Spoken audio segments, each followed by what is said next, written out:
yan. And then it happened na katapos silang atakihin ang KOJC, wala na silang kime, wala na silang hiya, si Tatay Digong na mismo.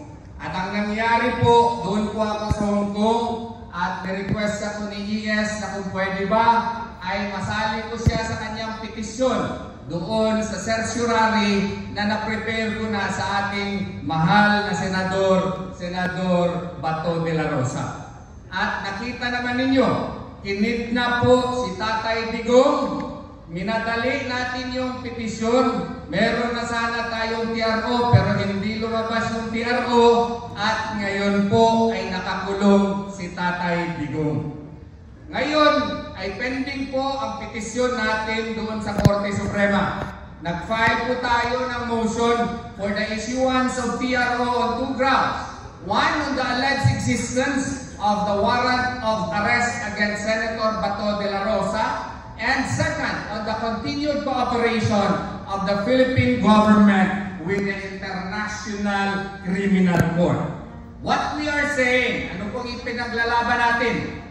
Ang ipinaglalaban po natin ay nag-withdraw na tayo doon sa International Criminal Court sa Rome Statute, and that was effective March 17 of 2019. Ang sinasabi po ng kabila ay dapat may residual jurisdiction daw ang ICC dahil sa ang mga krimen daw ay ginawa ng miyembro pa ang Pilipinas.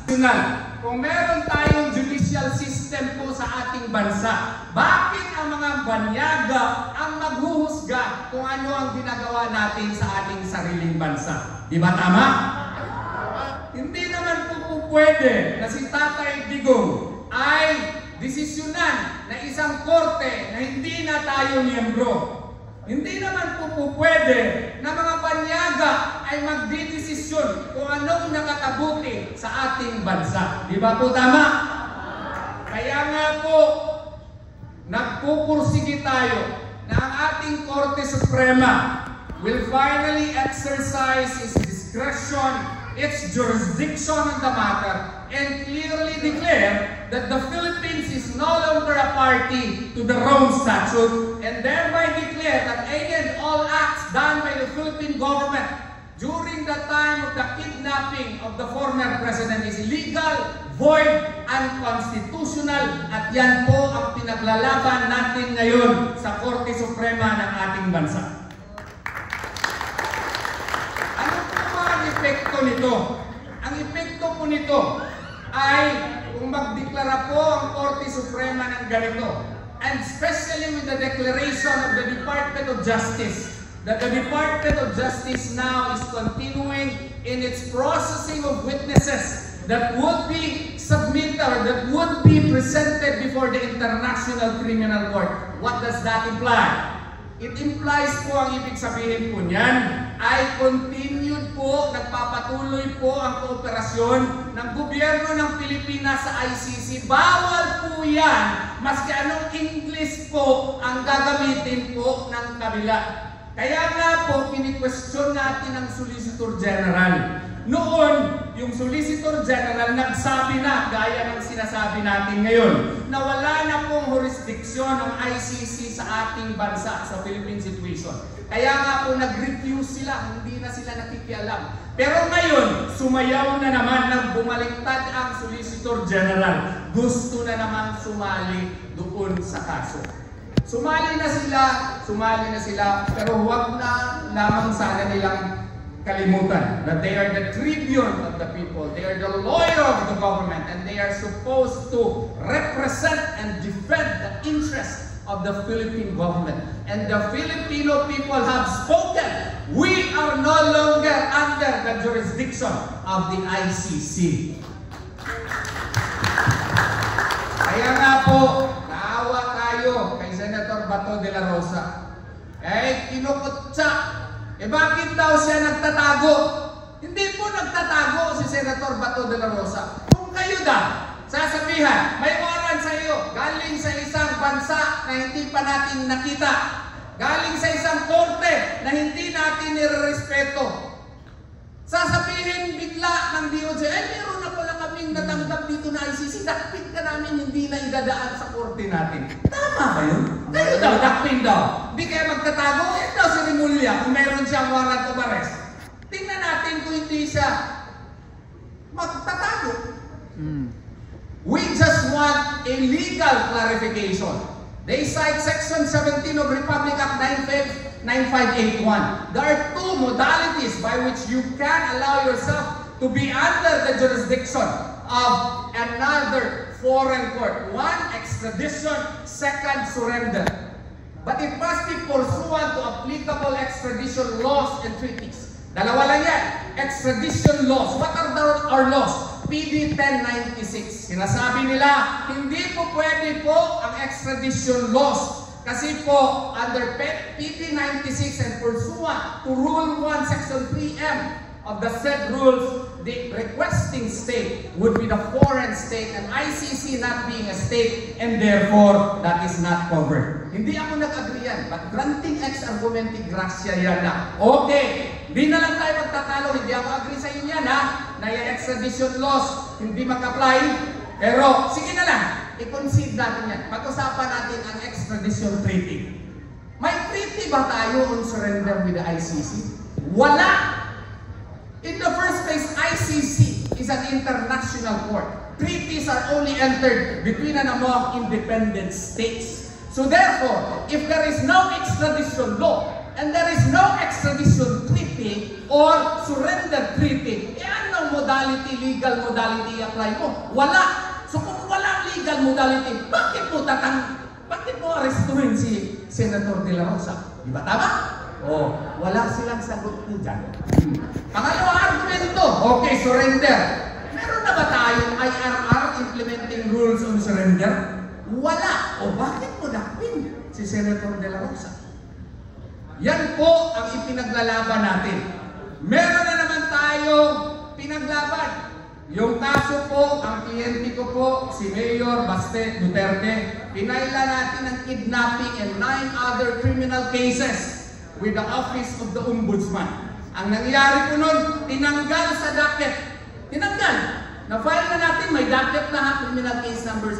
Winala yung docket. Nakalimutan ng dating acting ombudsman. Uy, meron pala May 2024 na memorandum order. Kailangan na po mag-issue na dapat wala na yung visa. So, ang ginawa niya, nagpalabas siya ng office order suspending the implementation of the memorandum order. First question, can an acting ombudsman supersede the memorandum order of a full ombudsman? May question that. Second, kung totoo yun, bakit winala mo yung pangalan mo?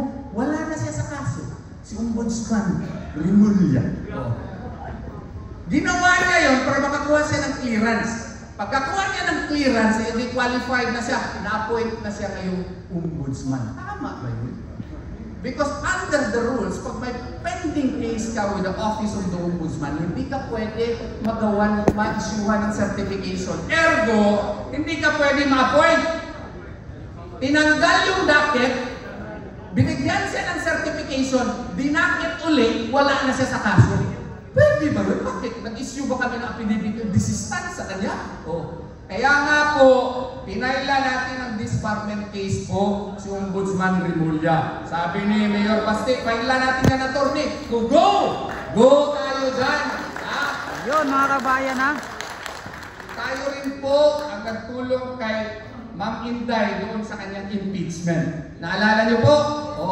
Meron nga portion doon, datoryon, petisyon. No? Pasalamat po tayo sa Supreme Court dyan. Pero, may mangyayari na naman ngayong February 6, 2026. Kaya, Mindanawans, kailangan bugot bakos tani. Yes! Itinahanggan nato ang inyong suporta kay karong February 6, 2026. Doon na sad impeachment complaint kay file against sa atong pinalanggang VP Sara. Musugot ba kaniya na? Maghugpong kita. If they were saying nga ang Mindanao kuno maka Duterte, dili lang maka Duterte, pwede mi mamatay para sa mga Duterte o para sa Pilipinas.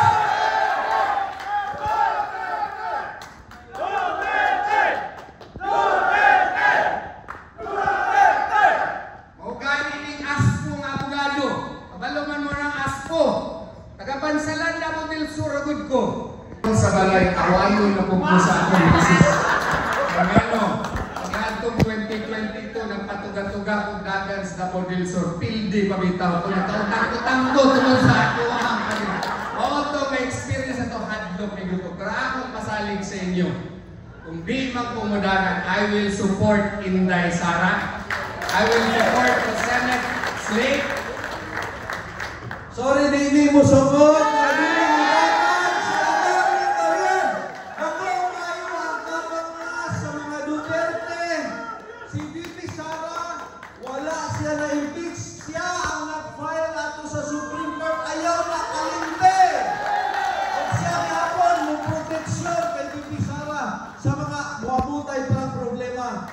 Ako pinagpanagan nun pagka-senador karoon 2028. Pasensya lang yun! Lastly, do I still have 2 minutes, sir? I am a law dean, and I usually teach my students that in a democracy, we always invoke names such as Thomas Hobbes, John Locke, Jean-Jacques Fury, that social contract theory, kung saan na siya. Ang panggobyerno ng 20th century na takaroon, 21st century, doon na supposedly social contract. I-surrender nato, ako ba nato ang katungod sa gobyerno? Hobbes claimed the government as the Leviathan in exchange for the protection of the government to some of our rights. That is the social contract theory. Hinumdumin ninyo. Ang atuwa, gihatag na nato ang katungod dito kay BBM, unsa iyang gibalik sa ako. Panawat, korupsyon, wala na'y suporta sa health, tanawa itong mga pasyente, bisag kinsa na lang tao'y bukulan para lang taon na imutabang sa ilaha. Let us remember that, Mindanaoans. This 2028, please instill in your minds, this group is purely volunteerism. Hangyo ko sa inyong hak. Hangyo ko sa inyong hak. Tinabangay ta, ayaw sa ta, mangita kung sa ato mabinipisyo sa grupo. Magtabang ta para makatabangan Inday Sara. Atong tabangan ang atong nasod. Kay kinilang ang nasod nagihatag nato kay Allah subhanahu wa ta'ala.